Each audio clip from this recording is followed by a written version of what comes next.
झारखंड में चुनाव की तारीखों का ऐलान हुआ तो झारखंड के लिए एनडीए ने सीटों का बंटवारा भी फाइनल कर दिया। बीजेपी, एजेएसयू, जेडीयू और एलजेपी अब कितनी कितनी सीटों पर चुनाव लड़ेगी, ये बात तय कर दी गई है। झारखंड विधानसभा चुनाव को लेकर के एनडीए के बीच सीट शेयरिंग अब कोई मसला नहीं, बल्कि इस पर सहमति बन गई और बाकायदा इसका ऐलान भी कर दिया गया है। रांची में शुक्रवार को बीजेपी और आजसू की एक जॉइंट प्रेस कॉन्फ्रेंस हुई है और इसमें सीटों की शेयरिंग को लेकर के ऐलान कर दिया गया। झारखंड विधानसभा चुनाव 2024 में बीजेपी 68 सीटों पर चुनाव लड़ने जा रही है। बीजेपी, एजेएसयू, जेडीयू और एलजेपी किसके हाथ कितनी सीटें आई, ये सब बातचीत करके पहले ही तय कर लिया गया था। झारखंड विधानसभा चुनाव सभी दलों ने अब अपनी इस चुनाव के लिए तैयारियां कर ली है और इस बीच सीटों का बंटवारा एक बड़ा मसला होता है, लेकिन एनडीए इसमें बाजी मारते हुए सबसे पहले इस मसले को हल करता हुआ दिखाई दिया। झारखंड की राजनीति में रांची से ये सबसे अहम और बड़ी खबर इस वक्त की मानी जा सकती है, जहां पर इस वक्त एनडीए मौजूदा वक्त में सत्ता पर मौजूद पार्टी को बेदखल करने का दावा कर रही है। यहां एनडीए के बीच सीट शेयरिंग बहुत पहले ही तय करने की तैयारी चल रही थी और अब उसकी घोषणा की गई है। रांची के भीतर ही इस तरह का ऐलान किया गया। प्रदेश अध्यक्ष ने इस मौजूदगी में अपनी भी बात रखी। बीजेपी कार्यालय में बीजेपी और आजसू के संयुक्त संवाददाता सम्मेलन में सीट शेयरिंग का ऐलान किया गया। झारखंड में एनडीए के अंदर बीजेपी 68, आजसू 10 सीटों पर चुनाव लड़ेगी, जबकि जेडीयू 2 सीटों पर और एलजेपी रामविलास पासवान 1 सीट पर झारखंड में चुनाव लड़ती दिखाई देगी।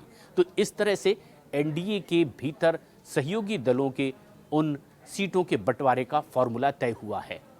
इससे पहले केंद्रीय मंत्री और झारखंड चुनाव प्रभारी शिवराज सिंह चौहान ने कहा कि झारखंड में बीजेपी, आजसू, जेडीयू और लोजपा रामविलास के साथ मिलकर के चुनाव लड़ने का पहले ही ऐलान कर चुके हैं। वहीं अब साथ मिलकर के चुनाव प्रचार भी करने का फैसला किया गया है। इस दौरान असम के मुख्यमंत्री हेमंता बिस्वा शर्मा, झारखंड बीजेपी अध्यक्ष बाबूलाल मरांडी, आजसू प्रमुख सुदेश महतो भी मौजूद थे।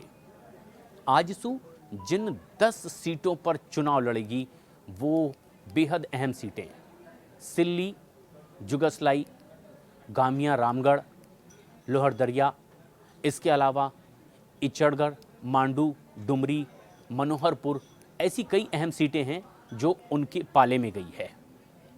All India Jharkhand students union और ऐसे में बड़ी तादाद में कुछ युवा चेहरे पार्टी की ओर से चुनावी मैदान में उतरते नजर आएंगे। तो वहीं एक और प्रमुख घटक दल जेडीयू, जनता दल यूनाइटेड, जमशेदपुर पश्चिम तमाड़ विधानसभा सीट पर ये चुनाव लड़ती दिखाई देगी। इसके अलावा एनडीए की एक सहयोगी लोजपा रामविलास, चतरा सीट से इन्हें टिकट मिलेगा और इस पार्टी के उम्मीदवार यहां एनडीए के सहयोगी घटक के तौर पर चुनावी मैदान में उतरेंगे। वहीं इन सीटों के अलावा बीजेपी 68 सीटों पर चुनाव लड़ने का फैसला कर चुकी है। हालांकि प्रेस कॉन्फ्रेंस के दौरान हेमंता बिस्वा शर्मा ने कहा है कि बीजेपी अपने कोटे की 68 सीटों में से 1 से 2 सीट पर कुछ अलग निर्णय भी ले सकती है, यानी बीजेपी ने 1-2 सीटों पर कुछ और लोगों के लिए भी गुंजाइश बना रखी है। यानी इससे पहले कि विरोधी अपनी रणनीति बनाए, एनडीए ने सीटों का बंटवारा फाइनल कर लिया और कुछ और लोगों के लिए गुंजाइश बीजेपी अपने पाले में ही लेकर बैठी हुई है और अब इस तरह से चुनावी मैदान में उतरने की एनडीए की तैयारी।